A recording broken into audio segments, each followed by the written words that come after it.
രാവിലെ തൊട്ട് വൈകുന്നേരം വരെ കഷ്ടപ്പെട്ടിരുന്ന് പണിയെടുത്തിട്ടും അത് അനുഭവിക്കാൻ യോഗ്യമില്ലെങ്കിൽ എന്ത് ചെയ്യും? ഏറെ നേരം ഇതുപോലെ ഇരുന്ന് ജോലി ചെയ്യുന്നവർ, ഓഫീസ് വർക്കേഴ്സ് അല്ലെങ്കിൽ ഡ്രൈവേഴ്സിനൊക്കെ പ്രീമെച്യൂർ ഡെത്തിൻ്റെ ചാൻസസ് വളരെ കൂടുതലാണെന്ന് സ്റ്റഡീസ് പറയുന്നുണ്ട്. ഇങ്ങനെ കുറേ നേരം ഇരിക്കുമ്പോൾ നമ്മുടെ മെറ്റബോളിസം കുറയും, അത് വെയിറ്റ് ഗെയിനിന് കാരണമാവുന്നുണ്ട്, പിന്നെ ഡയബറ്റീസ് വരാനായിട്ടും കാരണമാവുന്നുണ്ട്, നമ്മളുടെ ബ്ലഡ് സർക്കുലേഷൻ കുറയുന്നുണ്ട്, അതുകൊണ്ട് ഹാർട്ട് ഡിസീസിനും ചാൻസസ് ഉണ്ട്. അതേപോലെ തന്നെ ഈ ഒരു പോസ്റ്ററിൽ കണ്ടിന്യൂസ്ലി ഇരിക്കുന്നതുകൊണ്ട് പോസ്റ്ററൽ ഡിഫിക്കൽട്ടീസും മസിൽ വീക്ക്നെസ്സും വരും. ആൻഡ് അത് പിന്നീട് നടുവേദന, സ്റ്റിഫ്നെസ് അങ്ങനെയുള്ളതിലോട്ടേക്കും ലീഡ് ചെയ്യുന്നുണ്ട്. ഇതിനെന്താണ് ഒരു സൊല്യൂഷൻ ഉള്ളത്? നമ്മുടെ ബോഡി മൂവ് ചെയ്യുക, അതാണ് ഇതിൻ്റെ സൊല്യൂഷൻ.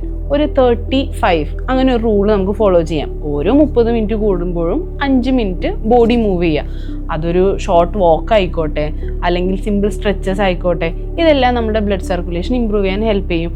അതേപോലെ തന്നെ എല്ലാ ദിവസവും 30 മിനിറ്റ് ഡെയിലി വർക്കൗട്ടിന് വേണ്ടി മാറ്റിവെക്കുക. ഇങ്ങനെയൊക്കെ ചെയ്യുമ്പോൾ ഇത്തരത്തിലുള്ള പ്രശ്നങ്ങളെ കൗണ്ടർ ചെയ്യാനായിട്ടും പറ്റും. പണം മാത്രമല്ല, ആരോഗ്യവും ഇമ്പോർട്ടൻ്റ് ആണെന്നുള്ള ബോധം നമുക്ക് എല്ലാവർക്കും വേണം.